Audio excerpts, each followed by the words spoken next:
오늘이 이제 2017년 끝날인데요.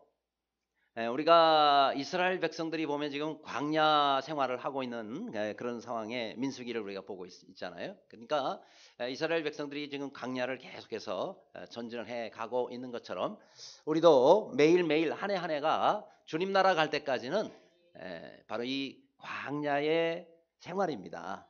2017년도 광야가 다 끝나고 새로운 2018년도 한 해의 광야가 또 우리 앞에 펼쳐지게 됩니다. 아무쪼록 광야 생활을 승리하시기를 바랍니다. 하나님께서 우리를 광야로 보내신 것은 우리에게 주실 큰 은혜들이 있으셔서 그렇습니다. 그래서 광야 같은 그런 곳에서 하나님께서 만나와 메추라기 또 불기둥과 구름기 등 많은 여러 가지 기적의 역사들을 베풀으셨는데 광야에서 주시는 하나님의 은혜를 기대하며 또 한 해를 준비하시는 여러분들이 되시기를 바랍니다. 자, 그런데 이 광야 생활을 하면서 성막교회가 있습니다. 그 성막교회를 섬길 제사장들을 하나님께서 세우셨습니다.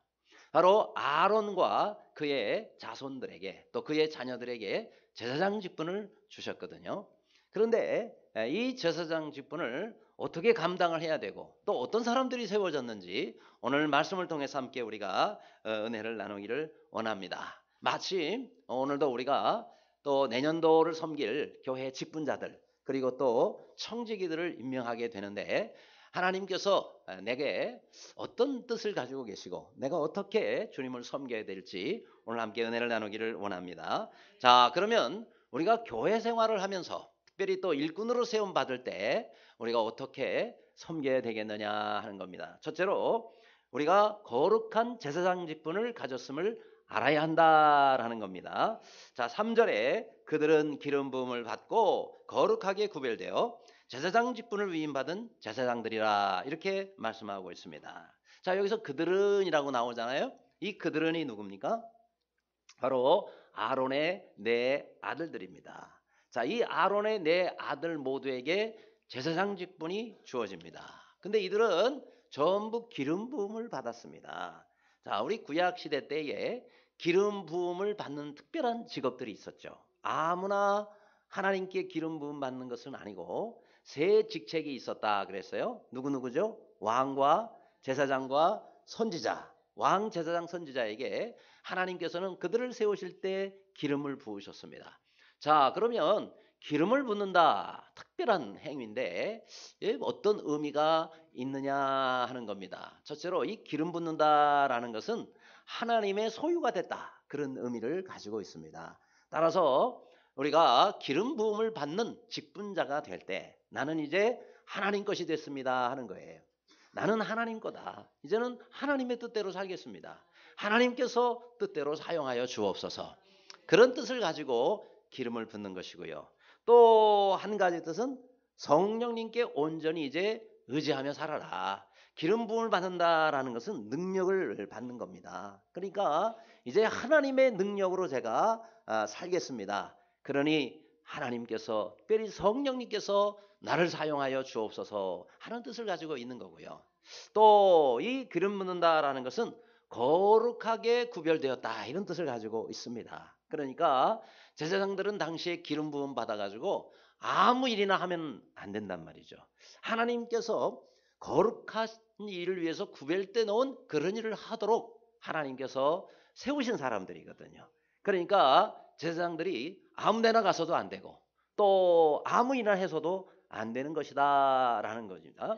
자, 그런데 한 가지 여기서 우리가 기억하고 알아야 될 것은 우리 한 사람 한 사람 예수 그리스도를 믿는 사람들이 다 제사장이라는 사실이에요. 아멘. 그래요. 우리가 제사장이라는데 아멘 안 하시는 분들은 진짜 맞아? 이렇게 아마 생각을 하시는지 모르겠는데 다시 한번 따라 하시겠습니다. 나는 제사장이다. 이건 제 말이 아니고요. 성경이 말씀하고 있습니다. 베드로전서 2장 9절에 보면 그러나 너희는 택하신 족속이요 왕 같은 제사장들이요 거룩한 나라의 그의 소유된 백성이니 이렇게 말씀하고 있습니다. 그러니까 보통 제사장들이 아니고요. 왕 같은 제사장들이라 그랬어요. 왕 같은 제사장. 아무나 왕이 될 수 있나요? 아무나 제사장 될 수 있나요? 아니죠. 특별한 직책이에요. 그래서 우리는 하나님께서 이 세상 가운데서 왕 같은 제사장들로 살라고 우리에게 제사장 직분을 주셨다라는 것입니다. 그러니 여러분 우리가 항상 뭐 사회에서 내가 이런 일도 하고 있고 저런 일도 하고 있을지라도 나는 영적으로 항상 제사장님을 알아야 된다는 거예요. 여러분 제사장들이라면 예배 드릴 때 어떻게 드려야 돼? 제사장 같이 드려야 되겠죠. 그렇죠? 그러니까 제사장으로 하나님께 세움 받은 사람이 자꾸 지각한다. 제사장들이 제사 시간에 지각하는 거 봤습니까? 아니죠. 그러니까 지각 우리가 하지 않도록 그렇게 해야 되는 거예요. 내년부터는 예전 교회 예배 시간 지각하는 사람이 없어지기를 바랍니다. 예, 그렇다고 또 어떤 분은 지각했으니까 교회 안 가. 그러면 또 더 곤란할 것 같아요. 두 번째, 그런 분들을 위해서 제사장들이 예배 빠져서는 안 됩니다.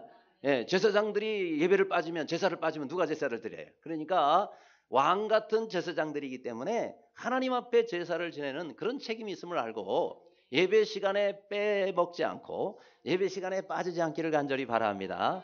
또 이 제사장 직분을 가진 사람들은 하나님께서 우리에게 주신 이 제사의 직분을 잘 드려야 된단 말이죠.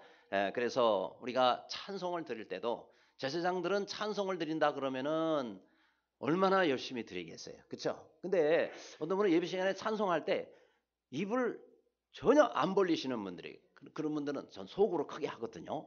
그렇게 하시는 분들이 계실지 모르겠는데 속으로만 크게 하지 말고 입을 벌려 찬송하시기를 바랍니다. 제사장이 입을 안 벌리고 있으면은 많은 백성들이 제사장이 찬송을 하자놓고는 자기가 안 하네 이러고 있으면은 은혜도 안 되고 덕도 안 돼요. 그러니까 제사장은 찬송할 때 더 크게 해야 되고 더 열심히 해야 됩니다. 그래서 우리 모두가 제사장이라면 우리 모두가 하나님 앞에 지금 제사장으로 부르심 받아 예배드리는 거거든요. 그러니까 하나님이 기뻐 받으시는 그런 제사를 지내고 그런 예배를 드릴 수 있는 우리의 모두가 될 수 있기를 간절히 바랍니다. 두 번째로 여러분 우리가 주님을 섬길 때 어떻게 섬겨야 됩니까? 겸손히 섬겨야 된다 그랬어요. 3절에 그들은 기름 부음을 받고 거룩하게 구별되어 제사장 직분을 위임받은 제사장들이라. 자, 똑같이 지금 3절을 두 번 썼는데 자 이것이 뭔가 좀 다른 특징이 있다는 거예요. 뭐냐면 동사가 여기 3개가 나옵니다. 근데 이 동사 셋이 전부 피동형으로 써요. 뭐냐면 받고 그렇죠? 기름 부음을 받고 구별되어 그 다음 위임 받은 이렇게 표현이 되고 있습니다. 자 그러니까 제사장은 자기가 잘나서 제사장 된 게 아니란 말이에요. 뭐 남들보다 대단히 잘나고 뛰어나가지고 그렇게 해서 제사장을 할 수밖에 없는 사람이어서 제사장이 된 게 아니란 말이죠. 이 여기서 제사장이 된 것은 그야말로 하나님께서 세워주신 거예요. 부족하고 연약하고 자격이 안 되지만 하나님께서 나를 세워주신 거예요. 그렇기 때문에 감사해야 돼요. 그렇기 때문에 겸손해야 돼요. 왜요? 하나님께서 부족하지만 그래도 하나님을 섬기는 그런 일을 잘 하라고 나를 세우셨다는 사실을 우리가 알아야 된다 하는 겁니다. 따라서 교회에서 여러 가지 직분으로 세움을 받은 사람들은 겸손해야 돼요. 왜요? 하나님이 세워주셨기 때문에. 그래서 우리는 주님 앞에 나의 부족함을 알고 겸손히 주를 섬기자 하는 것입니다. 그래서 여러분 우리가 목회자만 교회에서 직분자로 세운 것이 아니고 교회의 모든 직분자들이 전부 세움을 받습니다. 그럼 왜 하나님께서 세우십니까? 바쁘고 힘들고 우리 같이 부족한 사람들을 왜 교회에서 이런 직분을 주시냔 말이죠. 우리를 위해서입니다. 여러분 우리가 하나님 앞에 주님 앞에 갈 때 그래야 상급을 받지 않겠습니까? 하나님께 위로부터 주시는 귀한 상급의 은혜가 모두에게 있기를 간절히 바랍니다. 자, 그래서 늘 우리는 항상 주님 일을 하면서 교만해지지 않도록 우리가 조심해야 된다 하는 겁니다. 사회에서도 그렇잖아요. 사회에서 교만하면 친구를 잃고 교만하면 많이 어려움을 당합니다. 우리나라에 과거 시험이 옛날에 있었잖아요. 그 과거 시험에서 장원급제를 하는데 19살 때 장원급제를 한 사람이 나와요. 장원급제라 하면은 수석 합격입니다. 요즘 말로 하면은. 그런 사람이 있었는데 그 사람이 바로 맹사성이라는 사람입니다. 자, 이 맹사성이 사람 많이 알려져 있죠. 근데 이 사람이 20살 때 파주의 군수가 돼요. 그래서 참 어린 나이에 20살에 한 고을 전체를 다스리는 군수가 됐으니 얼마나 참 대단한 그런 지위입니까? 그래가지고 자만심에 가득 차지게 됐단 말이죠. 그래서 어느 날 한 번은 무명도사를 이 맹사성이 찾아갑니다.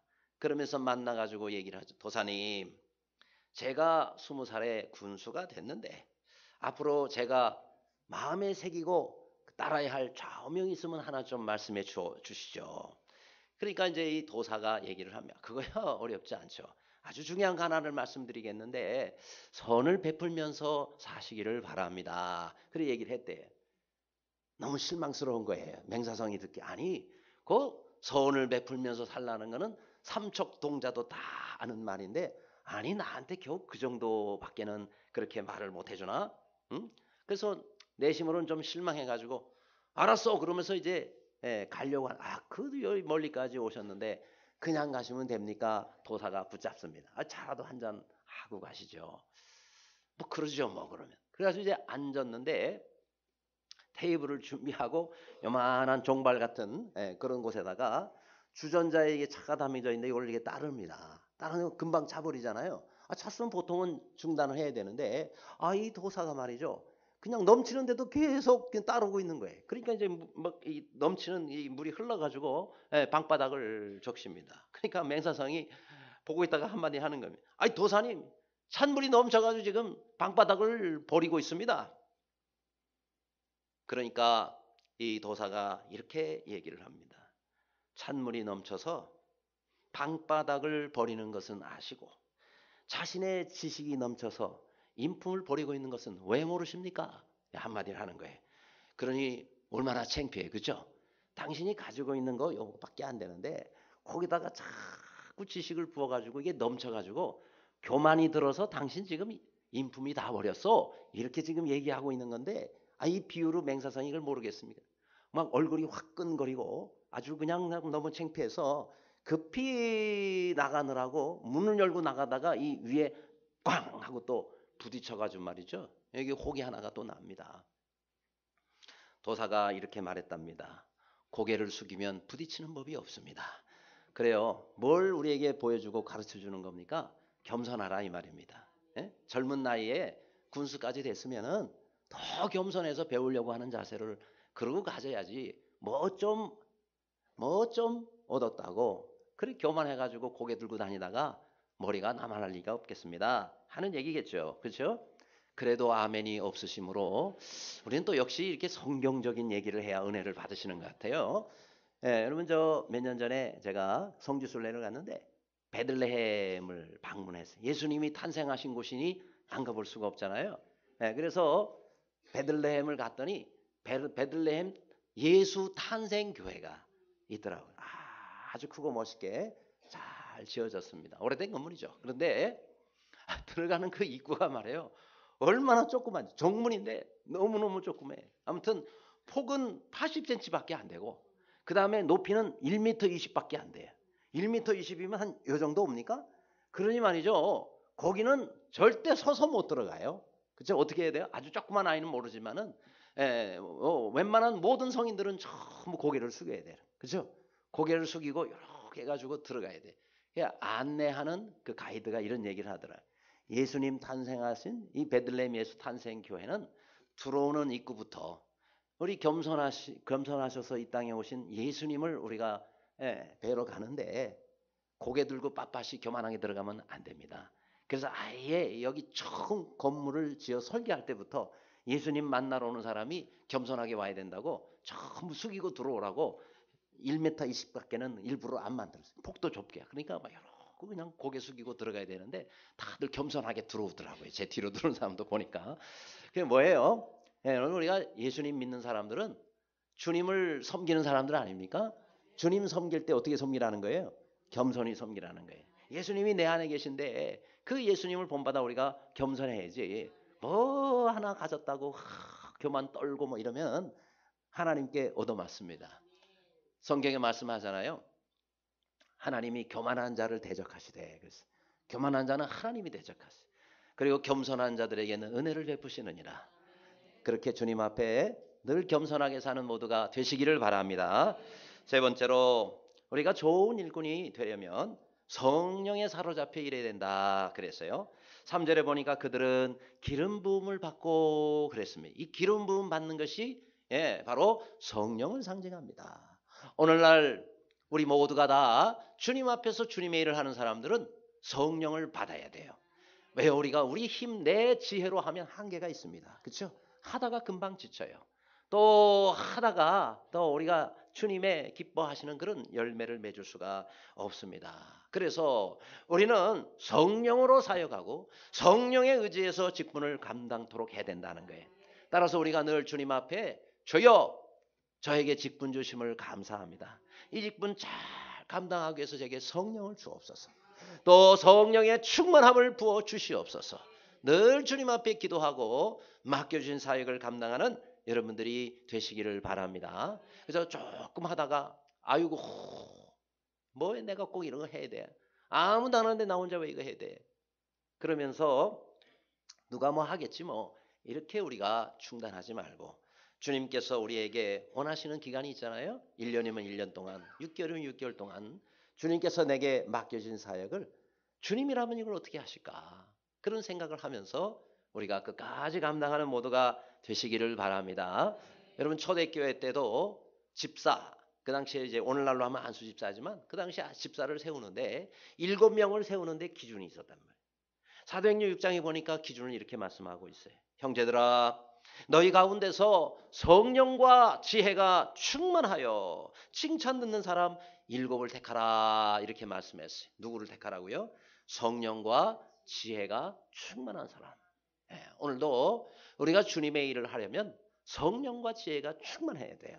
이것이 부족하면 기도하시기를 바랍니다. 우리가 하나님을 하겠다고 달라 그러는데 하나님 왜 안 주시겠어요?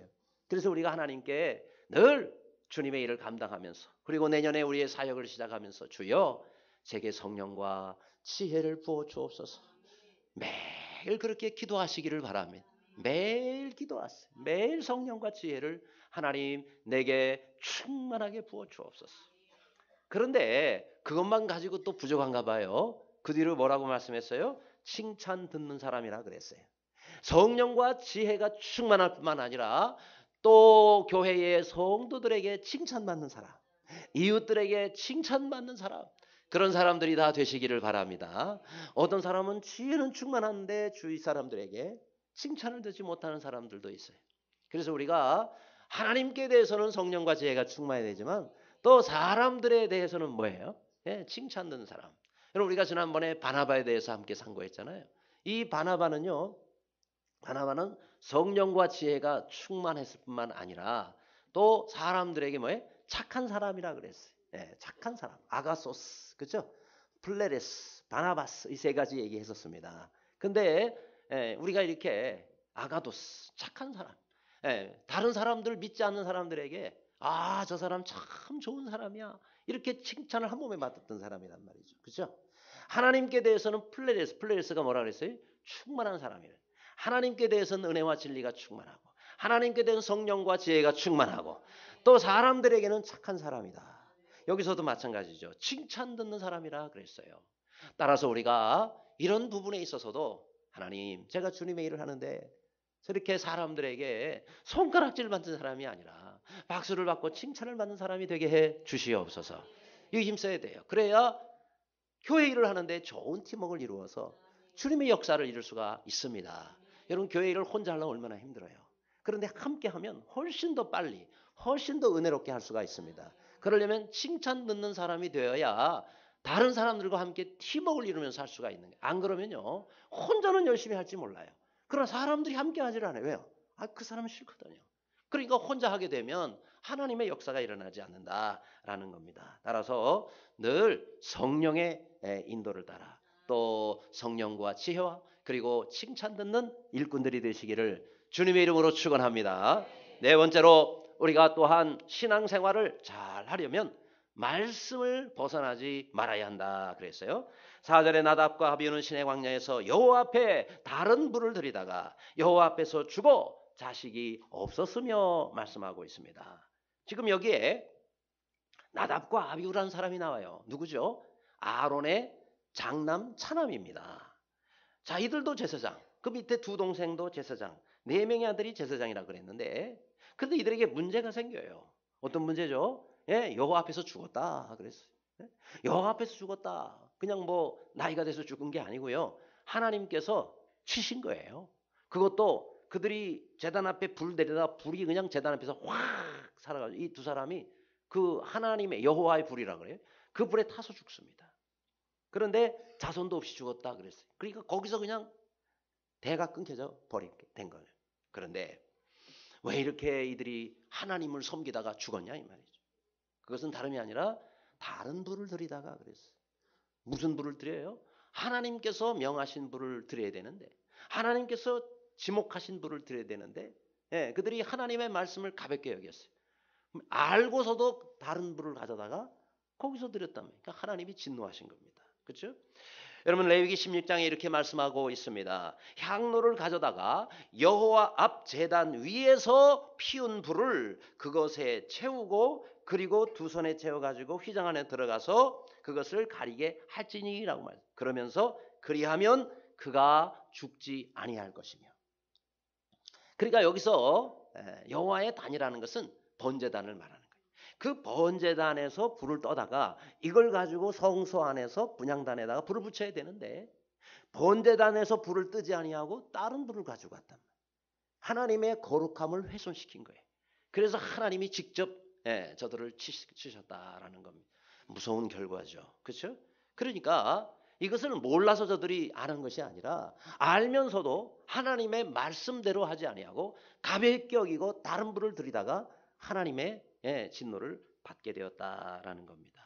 자, 우리가 그래서 하나님을 섬길 때 말씀대로 섬겨야 된다는 거예요.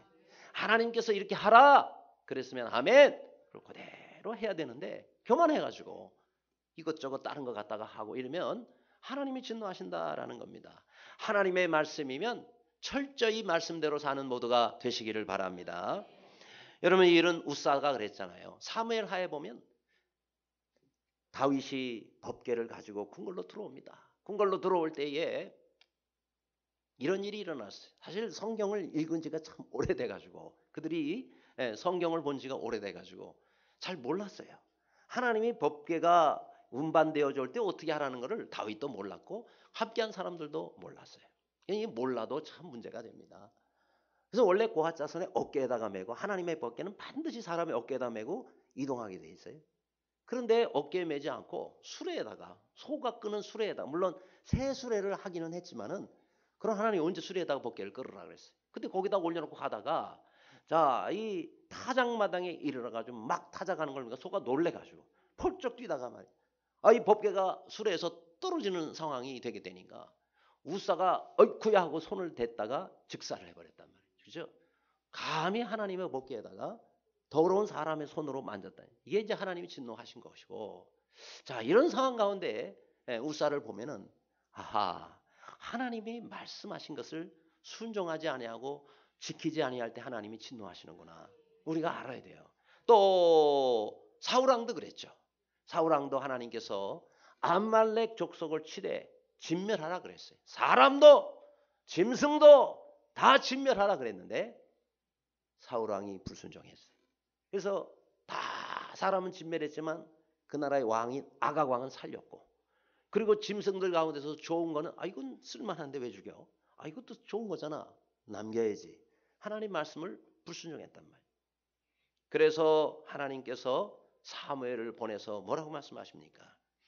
사무엘이 가로되 여호와께서 번제와 다른 제사를 그 목소리 순종하는 것을 좋아하신 같이 좋아하시겠나이까? 그렇죠? 순종이 제사보다 낫고 듣는 것이 수양의 기름보다 나으니라고 말씀하게 된 겁니다. 한번 따라 하실래요? 순종이 제사보다 낫고 그래요. 순종이 제사보다 낫다. 우리가 늘 기억하고 하나님의 말씀을 온전히 순종하시기를 바랍니다. 여러분 성경에 보면 다니엘이 나옵니다. 우리 어제 저녁에 저녁 집회를 할 때 새벽에는 에스더에 대해서 말씀을 나눴지만 저녁에는 다니엘에 대해서 우리가 말씀을 나눴잖아요. 근데 이 다니엘은 사자굴에 들어갈 수밖에 없는 상황 가운데 처해 있었지만 그는 온전히 하나님 앞에 기도했습니다. 그래서 나중에 사자굴에 들어가게 되는데 또 이 다니엘의 친구가 셋이 있잖아요. 사드락과 메삭과 아벳느고 아닙니까? 이 세 친구도 다니엘 못지않은 아주 귀한 믿음을 가지고 있었어요. 근데 이 세 친구는요. 왕이 세운 그 신상에 절을 하지 않음으로 인해 가지고 풀무불에, 요즘으로 말하면 용광로입니다.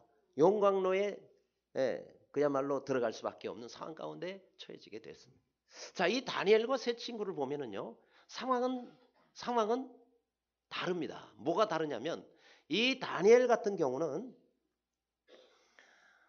하지 말아야 할 것을 해가지고 죽을 뻔했어요. 하지 말아야 할 게 뭐냐면 하나님께 기도하지 말라 그랬거든요. 왕이 법령으로 정해놨어요. 물론 대적들이 그렇게 꾸며가지고 왕으로 하여금 모르고 찍게 했지만, 왕이 모르고 찍었더라도 왕이 한 번 도장 찍은 건 왕도 못 바꿉니다. 그럼 뭐에다가 도장을 찍었냐면 앞으로 한 달 동안 왕 외에 어떤 다른 신에게든지 사람에게 절하거나 기도하거나 구하면 사자굴에 쳐넣기로 한 거예요. 근데 이게 바로 다니엘을 노린 것이라는 것을 왕은 모르고 자기가 정말 아끼고 사랑하는 그런 다니엘을 처형할지도 모른다는 사실을 모르고 거기다가 도장을 찍어버렸단 말이죠. 그래서 이 다니엘은 하지 말아야 할 거를 함으로 인해 가지고, 그렇죠? 하지 말아야 할 게 뭐였죠? 예, 하나님께 기도하는 거예요. 하지 말아야 할 걸 함으로 인해 가지고 죽게 됐습니다. 근데 반대로 사드락과 메삭과 아벳느고는 해야 할 것을 안 함으로 죽게 됐어요. 그게 뭐냐? 예, 바로 신상에게 절하라 그랬는데 안 한 거예요. 오직 하나님 여호와 외에는 어느 다른 신에게도 우리는 절할 수가 없습니다. 그래서 풀물에 또 들어가게 됐습니다. 자, 다니엘은 사자굴 속에 들어갔는데 사자들이 잡아먹지를 못하는 거예요. 왜요? 하나님께 성경에 보니까 사자들이 입을 봉하셨다. 입을 다 막아 놓으셨어요. 그래서 다니엘은 멀쩡히 살아서 나오게 됐고, 사드락과 메삭과 아벳느고도 용광로 속에 쳐 넣었는데, 분명히 세 사람을 집어넣었는데 나중에 이 용광로 타는 걸 보니까 또 한 사람이 있는 거예요. 네 명이 그 안에서 왔다 갔다. 너무 깜짝 놀래가지고 그들을 꺼내라 그래서 나중에 꺼내 보니까요, 그야말로 이 옷 하나도, 아마 그 안의 온도가 수천도 되지 않겠어요? 근데 옷 하나도 끄슬리지가 않았어. 근데 그 한 사람이 누구겠어요? 바로 하나님이 보낸 천사겠죠. 그들을 지켜준 거예요. 그래가지고 그들은 그런 용광로 속에 들어가서 멀쩡하게 살아나오는 놀라운 기적의 역사가 일어납니다. 그래서 양쪽에 그 왕이 다 놀랬단 말이죠. 다니엘에 대해서, 사드락과 메삭 아벳느고에 대해서. 공통점이 뭐예요? 그들은 말씀대로 순종했다는 거예요. 말씀대로 순종했다는 거예요. 오직 하나님 외에는 내가 기도하거나 절하지 않겠나이다. 그래가지고 왕이 놀라서 그들의 하나님을 높이고 하나님께 이방 나라에서 영광을 돌리지 않습니까? 오직 하나입니다. 상황은 모든 사람에게 다 달라요. 그런데 결과는 하나입니다. 하나님을 높이는 일이에요. 그리고 우리가 해야 할 일은 딱 하나예요. 말씀대로 살자 하는 겁니다. 여러분, 힘들고 어려워도, 정말 상황이 힘들어도 말씀대로 하시기를 바랍니다. 그럴 때 하나님께서 우리를 책임져 주십니다. 하나님께서 우리를 보장해 주십니다. 그런 은혜가 모두에게 있기를 바랍니다. 끝으로 우리가 좋은 일꾼이 되려면 믿음이 기준이라는 것을 우리가 알아야 된다 그랬어요. 4절에 엘르아살과 이다말이 그의 아버지 아론 앞에서 제사장의 직분을 행하였더라 이렇게 말씀하고 있습니다. 자, 위로 두 형은 하나님 앞에 다른 불을 들이다가 그들은 죽임을 당했습니다. 그래서 그 동생들 2명 엘르아살과 이다말이 제사장 직분을 행하게 됐습니다. 자, 분명히 여기서 우리가 알 수 있는 건 뭐죠? 동생들이 형보다 나이가 어리다는 거예요. 나이가 어려요. 그런데 나이가 어리다고 너희들은 안 돼가 아니라 하나님께서 이들을 귀하게 사용하셨다는 겁니다. 그렇죠? 그러니까 우리가 분명히 알아야 될 것은요, 교회 사역은 나이 순대로 되는 게 아니라는 거예요. 그렇죠? 나이가 많다고 되고 나이가 적으니까 안 되고 이건 아니에요. 그렇죠? 중요한 것은 뭐죠? 그 사람의 믿음이다 이 말이죠. 그렇죠? 무슨 인간적인 조건이 기준이 되질 않았습니다. 뭐 키 순서대로 하나님 사역을 맡긴다든지, 아니면 몸무게 순서대로 뭐 사역을 맡긴다든지, 교회는 그렇게 하지 않습니다. 교회는 뭐가 중요해요? 교회는 믿음이 중요한 거예요. 그 사람이 나이가 적어도 참 믿음 가운데서 산다면 그 사람이 하나님의 일을 맡아서 해야 되는 것이다라는 겁니다. 야곱의 12 아들도 그랬잖아요. 유다와 요셉은 장남도 아니고 차남도 아니에요. 그런데 그들이 장자의 축복을 얻었지 않았느냐 하는 겁니다. 따라서 여러분, 우리는 우리의 믿음의 주 대신 예수 그리스도, 우리 주님만 바라보고 그 주님을 닮아가는 그런 사람이 될 때 우리의 믿음은 온전한 믿음이 될 수가 있습니다. 여러분, 예수 그리스도 우리 주님이 믿음의 주라 그러지 않았어요? 히브리서 12장 2절에 믿음의 주요 또 온전케 하시는 예수를 바라보자. 그래서 우리가 이번 주간에 진행되는 원단 특별 새벽 기도, 이 원단 특별 새벽 기도의 주제가 예수 바보. 예수님밖에 모르는 바보. 그래서 예수 바보가 아니고, 여기 12장 2절에는 예수를 바라보자. 그래서 예수 바보 이렇게 된 거예요. 바라보자의 준말입니다. 아무쪼록 우리 평생에 살면서 우리 주님만 바라보시는 여러분들이 되시기를 바랍니다. 그럴 때에 우리 주님의 믿음을 우리가 본받을 수가 있는 겁니다. 그러면 예수님을 닮는다라는 것이 도대체 어떤 의미냐? 어떤 목사님이 그렇게 얘기를 하시더라고요. 예수님을 닮는다는 것은 예수님은 없는데 나한테 많이 있는 거, 이런 것들을 빼는 거다. 안 닮았잖아요. 그죠? 예수님은 하나도 없는데 나한테 많이 있어요. 이거 빼야 된단 말이죠. 그게 뭐냐? 바로 우리의 욕심. 예수님에게 없는데 나한테 가득 들어있는 욕심, 탐심. 그죠? 그 다음에 미움, 시기, 질투, 다툼, 이런 거 다 빼버리시기를 바랍니다. 다 빼버리시길 바랍니다. 그래야 주님께서 우리와 함께 하세요. 그래야 주님을 닮아가는 거예요. 또 하나가 있습니다. 반대로 예수님은 많은데 나한테 없는 게 있죠. 예수님은 많이 가지고 계신데 나한테 없는 거. 예를 들어서 사랑이라든지, 그 다음에 또 인내, 많은 시련과 어려움 가운데 주님은 죽기까지 참고 인내하시지 않습니까? 또 하나님을 향한 충성됨, 그리고 또 우리 하나님을 향한 믿음, 이런 주님이 가득 있으신데 우리는 너무너무 부족해요. 그래서 예수님은 많이 있는데 내가 좀 부족하네.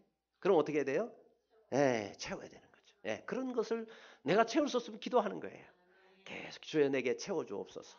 사랑과 믿음과 은혜를 채워주옵소서. 그러면 예수님을 많이 닮아가겠죠. 그죠? 예수님이 가지고 계신 거 나도 가지고 계시고, 예수님이 없는 거 나도 없고, 그러면은 우리 주님 많이 이제 닮아가게 되는 겁니다. 그 중에 하나, 예수님이 이 땅이 좋아서 오셨을까요? 2000년 전에 예수님이 오셨는데, 지난주에 크리스마스잖아요. 주님이 정말 이 땅이 좋아서 오셨을까요? 저는 아니라고 생각해요. 예수님이 이 땅에 좋아하실 게 뭐가 있겠어요? 하늘나라에 좋은 게 더 많은데, 하늘나라에 좋은 거 가득 차 있는데, 이 땅이 뭐가 좋아가지고 사람 몸을 입으시고 오셨겠느냐? 좋아서 오신 게 아니에요. 사랑했기 때문에 오시는 것이다. 그렇죠. 요한복음 3장 10절, 하나님이 세상을 이처럼 사랑하사 독생자를 주셨으니, 바로 예수님을 주신 거예요. 그래서 하나님께서 이 땅을 사랑하시기 때문에 예수님을 보내셨고, 예수님도 우리를 사랑하시기 때문에 이 땅에 사람의 몸을 입으시고 오셨고, 이 땅에 우리를 사랑하시기 때문에 생명까지 우리를 위해서 주셨다라는 겁니다. 그렇죠? 저 아프리카에서 수십 년 사역하고 계시는 한 선교사님이 계세요. 그 선교사님에게 한 사람이 와서 이렇게 질문을 합니다. 선교사님, 선교사님은 아프리카 여기가 너무 좋으신가 봐요. 그러니 수십 년을 계시죠. 그러니까 선교사님이 정색을 하고 얘기를 합니다. 잘 들으세요. 저는 여기 있는 거 제가 좋아하는 거 하나도 없습니다. 먼저는 냄새가 너무 싫습니다. 이 사람들 집에서 나는 그 음식 냄새가 너무 싫습니다. 그리고 이 나라에 이 사람들이 먹는 음식 제가 안 좋아하는 거 너무 많습니다. 정말 먹기 싫은 음식들이 있습니다. 그리고 이들의 문화나 종교 다 싫습니다. 나만 싫은 게 아니라 우리 집사람도 싫어하고요. 우리 애들도 다 싫어합니다. 우리는 한국이 좋습니다. 그런데 제가 여기 있는 것은 좋아서 있는 것이 아니고 예수님이 저를 보내셨기 때문에 있는 겁니다. 내가 사랑하는 주님이 나를 너무 싫어하시겠지만은 나에게 찾아오셔서 나를 구원하셔서 나를 하나님 자녀 삼아주신 건 너무 감사해서, 주님이 정말 내가 싫어하는 것이지만 가라 하시니 저도 온 겁니다.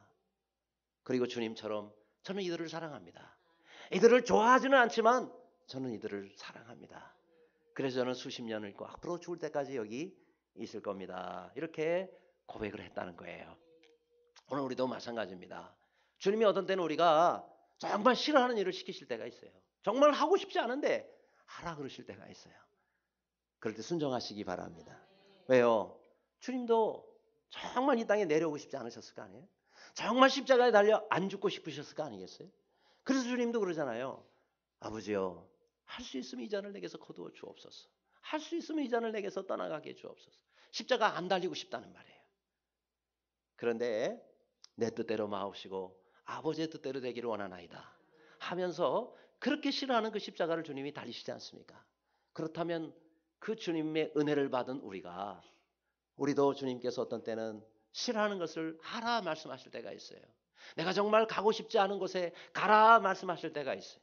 그럴 때도 순종하자 하는 겁니다. 좋아서가 아니라 주님을 사랑하기 때문에, 좋아서가 아니라 우리가 주님을 사랑하기 때문입니다.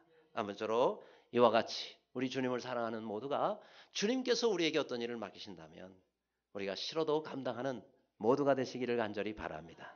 기도하겠습니다.